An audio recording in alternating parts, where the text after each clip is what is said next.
Hey my good friends, Sam Haymart. For Test Driven TV, I've been test driving the 2017 Honda Accord Hybrid this week, and there's a lot to talk about because not only is the hybrid back, but it's got better fuel economy than ever.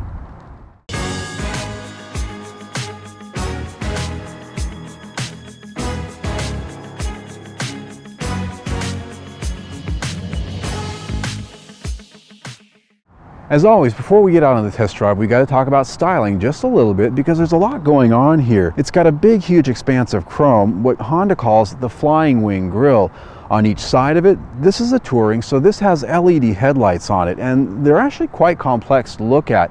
There's daytime running lights there with a nice signature light up, and when you actually do turn the lights on, they have a pretty interesting look to them. And down in the lower fascia, you've got a few different finishes. There's a piano black here in the grille and in the lower fascia there. You've got LED fog lights down there. Here, because we are in the hybrid, this has a unique 17-inch wheel with black pockets. As we come down the side here, you know, we've got hybrid badges here and there. They're on the side, out here on the rear of the deck lid. And on this deck lid back here, there's also a standard rear spoiler. And the lower fascia down there, you'll notice it is a little bit different from some of the other Accords in that it doesn't have any pronounced exhaust tips. They really sort of have more of a clean living approach to the design with the hybrid.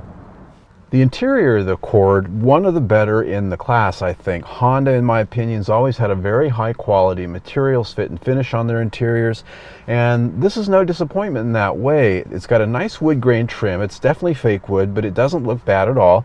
And the switchgear in here, the quality of the switchgear is just very, very good. And the big thing here when it comes to materials is there's consistency across the board. It's not like some cars where you've got some high quality materials here and some cheap stuff over here. Everything here is on the same level. I love that. Now, because I'm in a fully loaded touring, I've got heated leather seats up front, power seats here, I've got memory, and like Hondas, they're always a pretty firm seat, but they're comfortable. There's a nice adjustment range, and with the tilt and telescoping steering wheel, it's a really easy place to find your comfortable spot in. And there's a lot of storage in here too. Down here on the center console, there's a cubby here with a door, and then there's another one down here. Great place to put your phone. Here in the center console, a lot of storage down there as well, and you've got your power ports and your USB port in there to plug, and of course cup holders. Piano black trim here, not always my favorite because it always looks dusty, and this of course does. Here in Arizona it's dusty all the time, and I've already dusted this 5 times today and I'm still seeing dust on it, but it's just popular right now.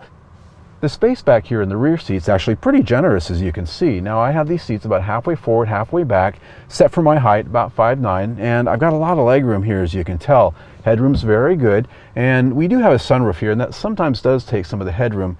Not really noticing it missing. Now the seating position here, a little bit on the low side, but this is a car, it's a sedan, so that really is par for the course.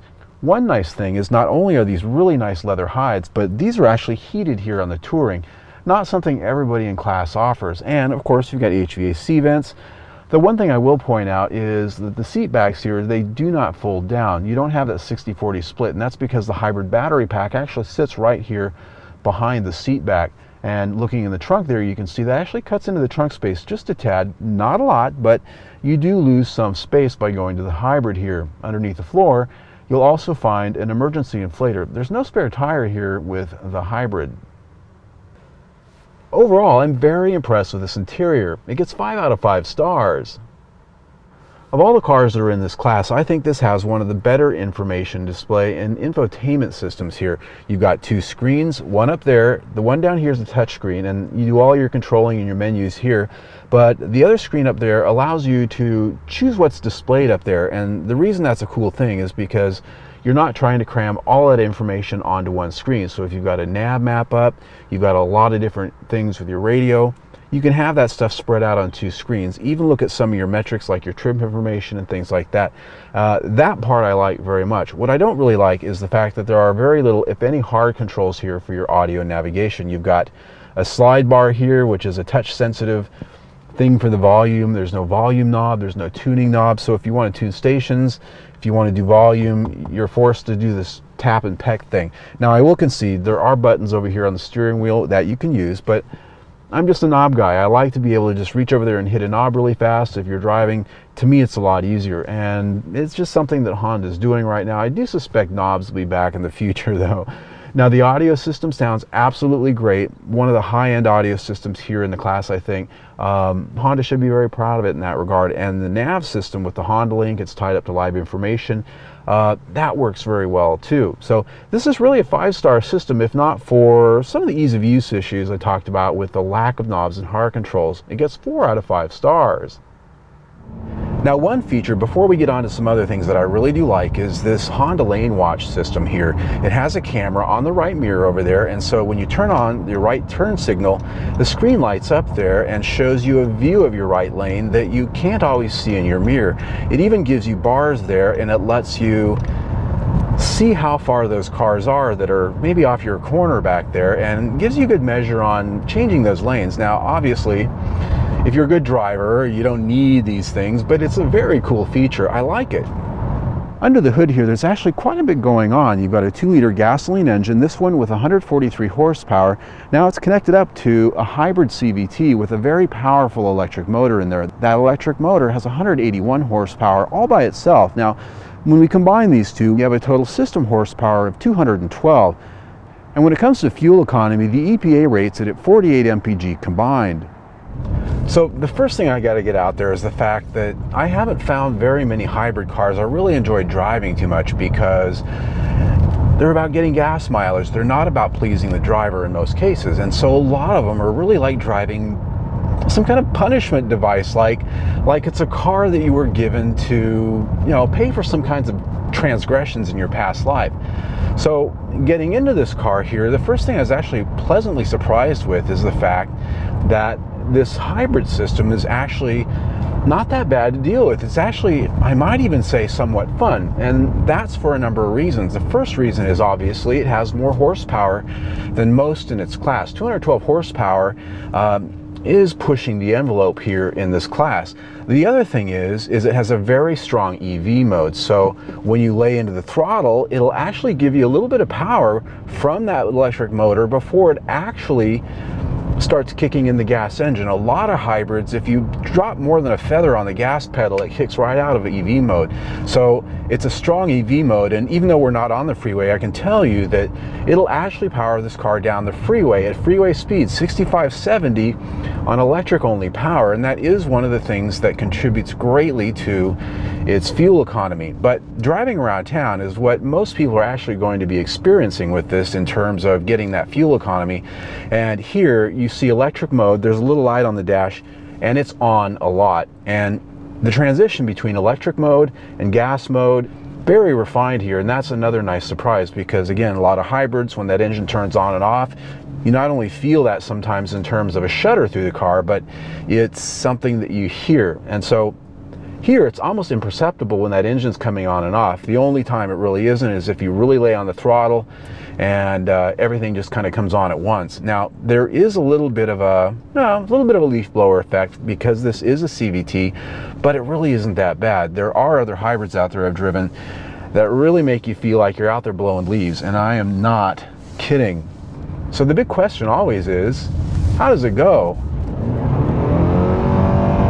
Whew, it's got enough power to actually give you a little bit of torque steer there.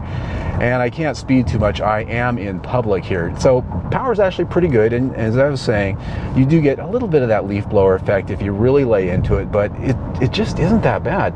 And so I guess my takeaway here is a couple of things. It's a very refined hybrid powertrain. It's got power, and because of its very strong EV mode, it actually gets exceptional fuel economy. Now this is rated at 48 combined city and highway. In my week with it, with actually quite a bit of freeway driving, I got 51 mpg, and that's measured at the tank. That's not what the computer says. Computer was saying 50 to 52, give or take, but 51. So I'm very impressed. Powertrain gets 5 out of 5 stars.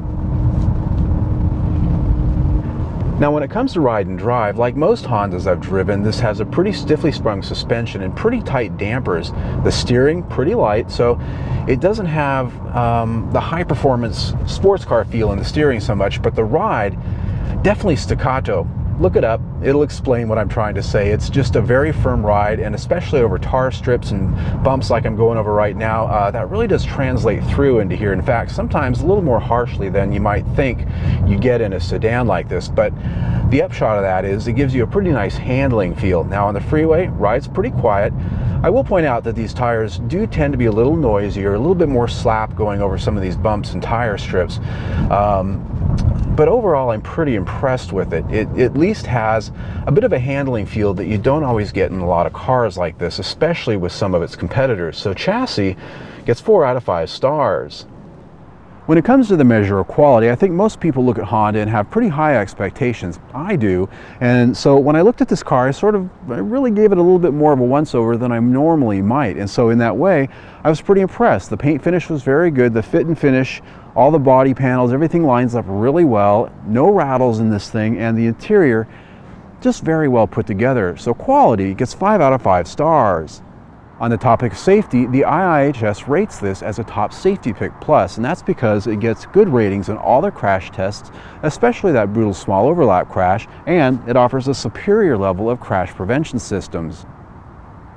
All right, my friends, wrapping it up for the Honda Accord Hybrid, let's have a look at the specs. As you can see here, MPG, I got 51. I was very impressed with that. And the price on this one here, $36,000 and some change. Now, you can spend this much on a regular Accord, and so in that way, I think this is a pretty good value because you've got that extra fuel economy, and the price uptick for the hybrid just isn't that much compared to what you can already spend on this car and other trims. So I'm pretty impressed with the value in that way, which I put at 5 stars. When you put that in with everything we've already talked about, we're at 4.5 stars for the review. Very good. I'm Sam Haymart for Test Driven TV. I hope you enjoyed the ride. Alright my friends, if you like the test drive you just saw, I invite you to subscribe to our YouTube channel, and you can do that by clicking on the big round logo right there, or if you want to see our latest test drive, click on the big square. Either way, stay tuned.